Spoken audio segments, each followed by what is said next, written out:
खुलुमबाय सार। खुलुमबाय। एक नम्बर जों सोंनो लुबैनाया नैबे मिथिनो लुबैनाया नैबे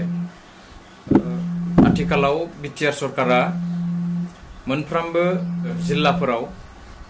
गोदानै जे न'मा लुफुंनो थाखाय अन्थाइ खाम्फा गायसननाय जों नुनो मोननाय जादों। दा बेखौ जुदि मावफुंखांनायनि उनाव आफादा माबायदि लाब जागोन सार? आच्छा, गिबियावनो खुलुमबाय। टाइम्स नाव बड'लेण्डनि गासै नायगिरि बिथांमोननिसिम बर' थुनलाइ आफादनि गाहाय नेहाथारि महरै खुलुमनाय सिबिनायखौ बावहरदों। बे समावहाय नोंथाङा जि सोंनायखौ सोंदों जे बर' थुनलाइ आफादनि जेनोखि मावख'फोर गाहाय जिल्लाफोरनि बेखौ लुफुङोब्ला मा रोखोमनि मुलाम्फा जागोन जाया, आफादा मा बिथिङाव खामानि मावनो हागोन ना हाया बेनि सोमोन्दै आंनि फिननाया बे समाव नैबे जागोन जे आथिखालजों बिटिआरनि सिङाव आथिखालनि बिटिआरनि मानिजाथाव गाहाय मावफुं सोद्रोमा श्री प्रमद बर' बिथांनि जेनोखि जों बेखौ बुंगोन जे गोख्रों दैदेननाय, बे दैदेननायनि गेजेरजों जों दाख्लैबावै जोङो बे दाननिनो 10 आरो 12 खालि जोङो बिटिआरनि सिङाव गंद' जिल्लाफोरनि खुन्थिया गाहायखौ जों गायसनबाय आरो बेनि उनाव जोंहा गंब्रै थाबावदों बिटिआरनि सिङाव। बे गंब्रैखौबो जोंनि बिटिआरनि चिफ बिथाङा थाबैनो मावनानै होगोन होननानै जोंनो खोथा होदों। बेनि अनगायैबो जोंनि बिटिआरनि बायजोआव थानाय जिहेतु जोंहा बर' थुनलाइ आफाद हिसाबै गासै 31 जोंहा माने जिल्ला आफादफोर दङ। दा बे 31नि गेजेराव जोङो बिटिआरनि बायजोआव दासिमहालागै माने 9 जिल्लाफ्रा खायसेया इतिमध्य माने अफिसखौ बाहायबाय आरो माखासेया लुबाय थादों आरो जोंहा 12 बिटिआरनि बायजोआव दंबावो थारमाने। दा बेखौ जुदि मोनजोबोब्ला आंनि जि मोन्दांथि बे मोन्दांथिया बुंदों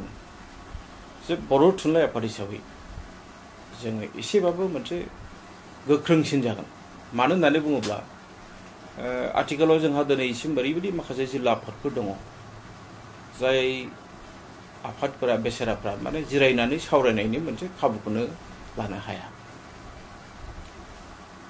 बिटिआरनि सिंनि खोथाया एसे आलदा, नाथाय बिटिआरनि बायजोआव जिहेतु दायो जोंहा गोबां जेंना जेंसिफोर दङ। बेनिखायनो आं दिनै बुंनो लुबैदों जुदि जोंहा आसाम सरकार आरो लोगोसे बिटिआर गभर्नमेन्टआ जुदि जोंनि जेसेबांनाखि जिल्ला आफादफोर दङ आसामनि सिङाव मावख' लुफुंनो जुदि बे 50 लाखखौ जुदि होजोबमारोब्ला जोंहा गोबां मुलाम्फा जागोन। आं बे बाथ्राखौ नोंथांमोननि सिगाङाव गोख्रोङै बुंनो हायो। जिल्लाफोरनि अनगायै जोंहा प्राइमारि गुदि थुनलाइ आफाद थायो। दा बे गुदि थुनलाइ आफादफोरनिया फ्राय बांसिनानो होननांगोन बाहाय मावख' गैया थारमाने गोबां गुदि थुनलाइ आफादफोरा। दा बे हिसाबै आफादनि जानानै सरकारखौ खावलायनायनि बेबस्था लागोन नामा उनफ्राव? जोंहा दुलाराय माने बर' थुनलाइ आफादनि सिङाव गुदि थुनलाइ आफाद हिसाबै 234 गुदि आफादफोर दङ। 31 जिल्ला आफाद, 234 जोंहा गुदि थुनलाइ आफाद दङ आरो बेजों लोगोसे जोंहा रायजोआरि जोंहा 3 दङ। गुबुन हादराव जोंहा जायखौ फरेन काउन्ट्रि होनना बुङो बे मोनसे दङ। दा नोंथांनि जि सोंनाय बे सोंनाया थारैनो ओंथि गोनां, नैबे बिथिङाव ओंथि गोनां जे 234 दालाय आफाद थानाय बे बर' थुनलाइ आफादा थारैनो मोनसे गोख्रों मोनसे आफाद। दा बाथ्रा जादों मा जे जोंहा गोबां माने गुदि बर' थुनलाइ आफादफ्रा गावनि थाखाय बिथांमोना खामानि मावनो हानाय, जिरायनो हानाय, बिथांमोना बे गावनि मावख'आव जिरायनानै माबा मोनसे साननो हानाय बे रोखोमनि मावख' गैया। नोंथांमोननि नैबे टाइम्स नाव बड'लेण्डनि गेजेरजों आं नोंथांमोननो मिथिहोनायजों लोगोसे रायजो राजानो मिथिहोनो लुबैदों आरो गोजोननाय मोनदों। आथिखालनि बिटिआरनि चिफ मन्थ्रि प्रमद बर' बिथाङा जोंनो खोथा होदों जे बिटिआरनि सिङाव थानाय जेसेबांनाखि गुदि थुनलाइ आफादफोर दङ बिथाङा माने मावख' लुनो थाखाय 25 लाख रां होनायनि मोनसे बाथ्राखौ बिथाङा बुंदों जोंनो आरो बे जायोब्ला जोंनि थाखाय मोनसे बिराद गिदिर माइल खुन्थिया जागोन बेयो बर' थुनलाइ आफादनि खामानि मावनो बर' हारिनि थाखाय साननो बर' हारिनि राव थुनलाइ बर' हारिनि सिनायथि बर' हारिनि थामोनथा बेखौ दानायाव बे मोनसे मोजां मोनसे स्टेप जागोन होननानै आं बुंनो हायो बिएसए एकर्ड जाखांनायनि उनाव दिनै बिटिआर एकर्ड जानायसिमाव जोंनि बर' बिजोंनि जे सोलोंनाय बा जों फरायनो मोननाय बियो आप टु मास्टार डिग्रीसिमहालागै जोङो बर' रावजोंनो जों फरायनो खाबु मोनबाय नाथाय जोङो माब्लाबा नुनो मोनोदि बिजाबनि थाखाय सोमावसारनो गोनां जानाय आरो फोरोंगिरि थिसननांगौनि थाखाय माने सोमावसारनो गोनां जानाय जों बेखौ नुनो मोननाय जायो आसलथे बेयाव मा दं सार नैबे बाथ्राया सैथो जे जों दिनै जोंनि हारिया माने फारि जौगानाय जोंनि बड'फानि सिमां जोंनि सुबुंथिनि थान्दै बिनेश्वर ब्रह्मनि सिमां जोंनि सेरबां सुबुं बिहुराम बर' बिथांमोननि सिमां आरो जेसेबांनाखि जोंनि हारिनि मुंख्लं जोहोलावजोफोरनि सिमां बेखौ लानानै हारिया थाबथायालासेनो आवगायबाय थादों आरो जोंनि हारियादि दिनै मोनसे बुहुमनि गेजेरावनो मोनसे आलदा रोखोमनि हारि बेनि सिनायथिखौ जों बेजों मोनदों जे जोंहा मोनसे राव दङ दिनै जोंहा थुनलाइ दङ दिनै जोंनि बर' रावा भारत संबिजिरनि सिङाव गनायजानाय मोनसे राव बेखौ लानानै जों आवगायदों आरो मोनसे देरसिन बाथ्रा जाहैबाय जे जोङो दिनै थाखो 1निफ्राय थाखो 12सिम जों दिनै फरायनो हानायनि मोनसे खाबुखौ मोनबाय बिजों हिसाबै बेसेबांबा गिदिर बाथ्रा आगोलाव 10 थाखोसिममोन नाथाय जोङो नैबे 2025 मायथाइनिफ्रायनो हायार सेकेन्डारियावबो जों बर' लिरनानै जोंनि फरायसाफ्रा जोबोद मोजां रिजाल्ट खालामदों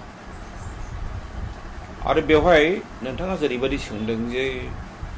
बर' बिजोंनि बेलायाव माखासे जेंना जोंहा दङ बेफोर जेंनाया जाबाय जोंहा फोरोंगिरिनि जेंना जोंहा माने मोजां माने न' बां गैया फरायसालिया आरो लोगोसे जोंहा मा होनदों बिजाबनि बाथ्रा बेफोर गैया जायनि थाखाय जों मालाबा गोबां माने जेंनाजों मोगा मोगि जायो जोंखौ फरायसाफ्रा सोङो जोंखौ फरायसाफोरनि बिमा बिफाया सोङो आरो जायनि थाखाय जोङो सरकारखौ बुंनो गोनां जायो बे बिथिङाव आं बुंगोन जे आसाम सरकारनि जेनोखि माखासे खामानि मावनाय बे खामानि मावनायफ्राबो जोंनि बर' बिजोंखौ जौगानायाव सम हेंथा लाबोदों बे बाथ्रा सैथो बिथांमोना जेसेबांखि बुङा मानो जों दिनै नुनो मोनदों जे आसाम सरकारनि माखासे खामानिफ्रा जेरै नोङो बर' बिजोंनि जेरावनोखि फरायसालि मिथिखायो बेवहाय बर'आ फोरोङो नाथाय बेवहाय मा खालामो आसाम सरकारनिफ्राय सोलोंथाइ बिफाननिफ्राय गाहायै बिथांमोना बर' राव रोङै बर' रावजों जेबो सोलोंथाइ मोनै बर' राव बुंनो हायै मानसिखौ बिथांमोना दैथायहरो जायनि थाखाय जों दिनैबो जेंनाजों मोगा मोगि जादों मोनसे जाहैबाय मा जे जोंहा बिजाबनि बेलायाव सरकारा बुंबाय थायो जे जोङो बिजाबखौ हरदों नाथाय जोंहा दासिमबो माखासे ओरैबायदि अजद दङ जे बिजाबखौ जोंनि फरायसालियाव दासिमबो मोनजोबाखै बे मोनसे गिदिर जेंना जायखौ लानानै जोंनियाव सोङो आइ आफाया सोङो जे जाय फरायसालियाव फोरोंगिरिफ्रानो थोजासे गैया जाय फरायसालियाव जोङो नांगौ समाव बिजाब मोना जों बेबायदियाव माबोरै गावनि गथ'खौ फरायसालियाव हरनो दा बेफोरनि सोंनायखौ जोङो समजों गोरोबनानै होबाय थादों आरो जोंनिफ्रायबो जों जा हायो खामानिखौ मावबाय थादों जों गारनानै दोनाखै आं दिनै नोंथांमोननो बुंनानै गोजोननाय मोन्दों नोंथांमोननि बे मिडियानि गेजेरजों माबानि गेजेरजों टाइम्स नाउ बड'लेण्डनि गेजेरजों बर' थुनलाइ आफादा बुंब्ला बेवहाय बर'जों लोगोसे गुबुन गुबुन हारि माहारि दङ जोंनि उनावनो हारसाफोरनि राव दं असमिया राव दङ बिथांमोनाबो बाहायजादों आरो जोंनि जेनेरेसनखौ जुदि जोङो मजबुत खालामनांगौब्ला जोंनि थाखाय इंलिसखौबो नांगौ जोंनि थाखाय हिन्दीखौबो नांगौ आरो आं बिनि थाखाय बर' थुनलाइ आफादै गाहाय नेहाथारि जानायनि सिगाङावनो आं बे बाथ्राखौ बुंबाय थायोमोन जे बर'फ्रा बर' रावजों लोगोसे जोङो इंलिसखौबो गुरुत्व होनांगौ जों हिन्दीखौबो गुरुत्व होनांगौ जायफ्रा असमिया सोलोंगोन बिथांमोना असमियाखौ गुरुत्व होगोन नाथाय बिदि होननानै जोङो गावनि बिमानि रावखौ जों मालाबाबो नेवसिनायनि खोथा गैया बेखायनो जोङो बयबो अफिसियेल खामानिफ्राव जों बर' रावजोंनो लिरनांगौ डिसि अफिसावबो होजोबनांगौ बर'जोंनो बेंकफ्रावबो जानांगौ दाथ' बेंकफ्राव बाहायनो होआ बेंकफ्रावबो जानांगौ बेफोरो दिनै जोंनि साइन बर्ड नोंथांमोना नाय बिटिआरनि सिङावबो माने बर'जों लिरनाय जोबोद एसेल' थायो दा बिनि सायावबो जोंहा खोब खामानि मावनो गोनां दङ आरो जों बे बेलायाव बर' थुनलाइ आफाद हिसाबै जों बावैनो जों मोनसे सांग्रांथि मेल लागोन आरो बेनि गेजेरजों जों बे बिथिङाव गासैखौबो जों खावलायगोन बर' रावखौ जों बाहायनांगौ बुंनायल' नङा जों लिरनायाव बाहायनांगौ जोंनि साइनबर्डफ्राव जों बाहायनांगौ दखान सहराव जों बाहायनांगौ मानोना जोंनि रावखौ जों बाहायबासो गुबुना बाहायगोन दा जेरै जोङो असमिया रावखौ सिगां बाहायो बिथांमोना मालाय असमिया रावजों बाहायनायखौ गोजोननाय मोनो आसामनि बेलायावबो एखे जोंहा जागोन जेराव जेराव बर' एरिया दङ बर' रावा जोंनि बर' फिसाफोरजों बाहायजानांगौ आसाम सरकाराबो बेखौ नोजोर होनांगोन जे नोङो बिटिआरआवल' थांनाय बाराव बिथांमोना मोनसे नटिस जारि खालामदों आसामनि रायजो बेंगलनि गेजेरजों जे बिटिआरनि अनगायै गासैयावबो हारसा असमिया राव बाहायजागोन बेखौ जोङो थांनाय 18 मेयाव जोङो प्रेस मिटनि गेजेरजों जोङो आसाम सरकारखौ जों खावलायदों बिटिआरनि अनगायैबो जोंहा बिटिआरनि बायजोआव गोबां बर' फिसाफोर दङ बै जायगाफ्राव बर' राव बाहायनो मोननांगौ बैसोरो बर'जोंबो लिरनो मोननाय बा इंलिसजों लिरनो मोननाय बे मोनथाया थानांगौ बे बाथ्राखौ जों स्पष्ट बुंदों आथिखालाव नोंथाङा बर' थुनलाइ आफादनि सासे गाहाय नेहाथारि बे हिसाबै बर' थुनलाइ आफादा 1952 मायथाइयाव जोनोम जानायनि उननिफ्राय दासिम हारिनि थाखाय बा समाजनि थाखाय बा गासै बिथिङाव दासिमाव बेसेबां खामानि मावनानै होफैनो हाखो होननानै नोंथाङा सानो बर' थुनलाइ आफादा गायसनजानायनिफ्राय 1952 मायथाइनि 10 नभेम्बरनिफ्राय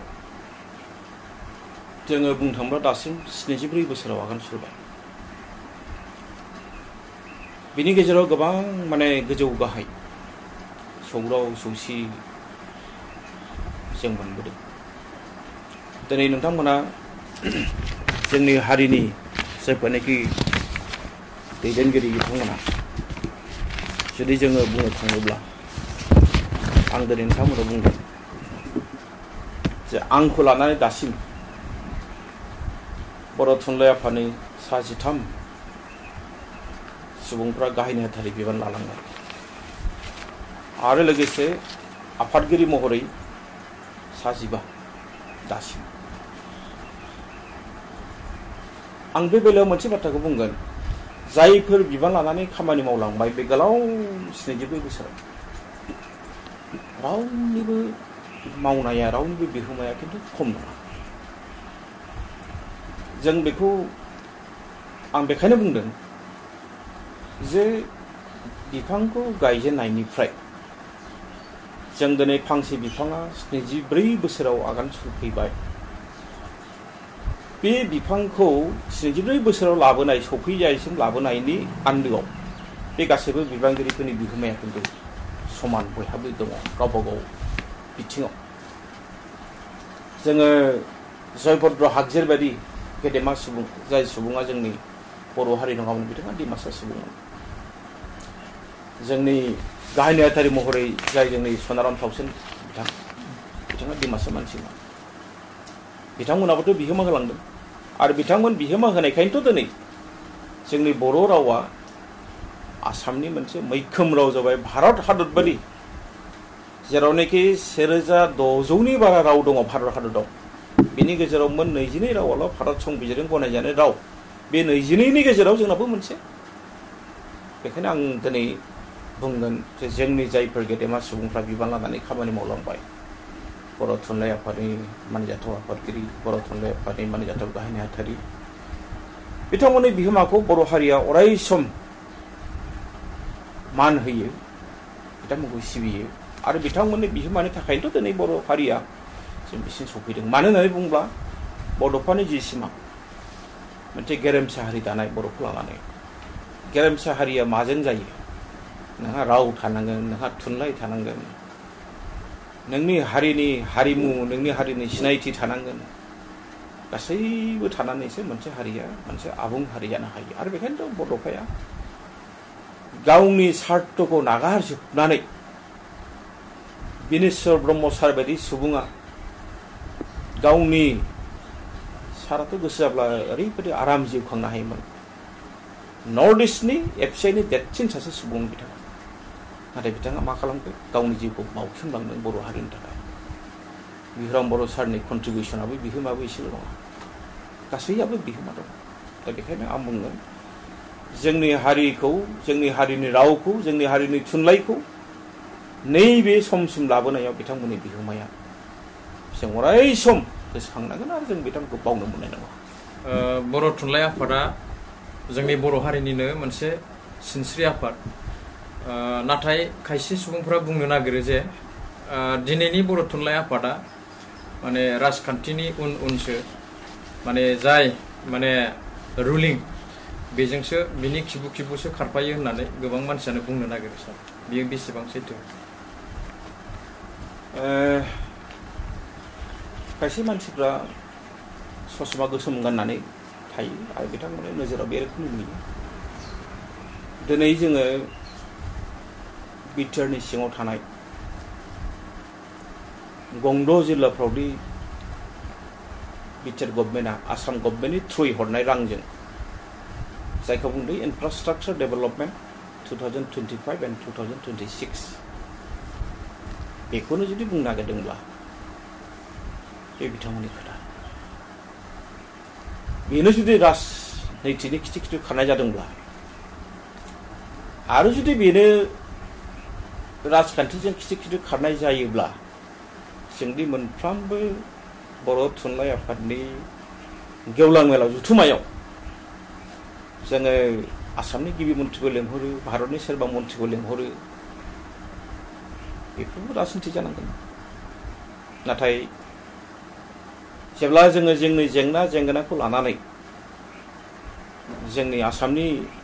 गिबि मन्थ्रि आसामनि सोलोंथाइ मन्थ्रि बिटिआरनि चिफ बिटिआरनि सोरबा इएम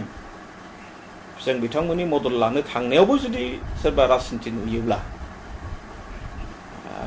आं बुंगोन बेनिफ्राय दुर्भाग्यजनकसिन बाथ्रा जेबो थाया जोंहा दिनै जोंनि हारिनि मावनो गोनाङा दिनैसिमबो जोबाखै दाख्लै बय आसाम गभर्नमेन्टआ बर' थुनलाइ आफादनो मोनसे इनफरमेसन हरदों बे जाहैबाय जुदि बर' हारिया लुबैबा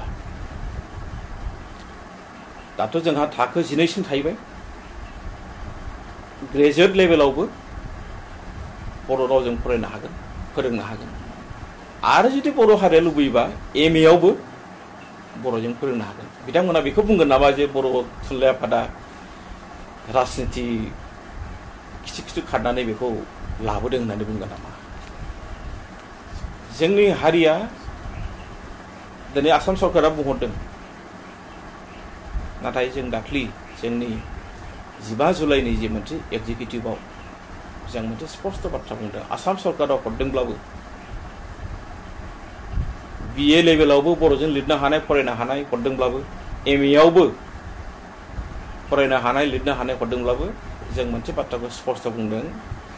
बर' थुनलाइ आफादनि 65थि बोसोरारि जथुम्माया जोंहा बिजनियाव जागोन 2022 मायथाइयाव जों बेवहाय थि खालामगोन हाउसआ जुदि बुङोबा मानसिफ्रा रायजोफ्रा लुबैबासो जों बेखौ लांगोन नाथाय रायजोआ लुबैयाबा बेखौ जोङो लाङा बर' थुनलाइ आफादा माखासे गोख्रों जों बिथांखिबो लाना दोनदों दिनैनि दिनाव बेखौ बिथांमोना राजनिति होनगोन नामा आं आरो सोंबावगोन जों दिनै बर' बिजोंनि फरायसालिफोरखौ फोथांनो थाखाय बर' बिजोंनि फरायसालिफ्राव जाहाथे मानसिफ्रा गावनि आइ आफाया गथ' गथायखौ हरो बिनि थाखाय जोङो फोरोंगिरि दिनैहाय थिसननो थाखाय जों दिनै सरकारखौ नारसिनदों आरो जों मोनसे बाथ्राखौ स्पष्ट बुंदों जे नैबे एलपि आरो एमइ दानि बिटिआर गभर्नमेन्टनिफ्राय होगोन बेवहाय बर' बिजों फरायथारनाय फरायसाफ्रासो खाबु होजानाय जागोन जायफ्रा बर' थुनलाइ आफादखौ बुंदों जे राजखान्थिनि खिथु खिथु खारदों बिथांमोना आरो खोनासंबावदों जोङो दाख्लि graduate teacher post graduate teacher जेब्लानाखि बिटिआर गभर्नमेन्टआ होबाय जों जेबो बुङाखै बेवहाय इंलिश मिडियामाव मोन्दों हारसा मिडियामाव मोन्दों जायफ्रा बर' एमएल गैया बिसोरबो मोन्दों नाथाय जोङो एलपि मिडियाम एलपिआव जों बेखौनो स्पष्ट बुंदों एलपि गुदि गेजेराव जाहाथे बिसोर थांनानै बुंहैनो गोनां जाया जे आङो इंलिश मिडियाम फरायनानै फैनाय आं बर'जों फोरोंनो रोङा इंलिशजों फोरोङो जाहाथे बेबादि बाथ्राखौ जों खोनासंनो लुगैया बर' थुनलाइ आफाद हिसाबै जों बे बिथिङाव बिराद गोख्रों जोंनि हारिनि रावखौ जुदि लाखिनांगौब्ला जोंनि हारिनि बिजोंखौ लाखिनांगौबा जोंनि बर' बिजोंनि फरायसालिया थानांगोन आरो बिनि थाखाय बर' थुनलाइ आफादा माखासे गोख्रों गोख्रों बिथांखिखौ फैबाय थानाय समावबो लागोन होनबा बेखिनि बाथ्राफोरखौनो जोङो मिथिनो थाखाय नोंथांजों जे टक श' हाबाफारि बेखौ लानाय जादोंमोन होनबा बेखिनियावनो जोङो फोजोबनाय जाबाय खुलुमबाय जोबोद जोबोद साबायखर थाबाय टाइम्स नाव बड'लेण्ड रायजो राजाया निस्सय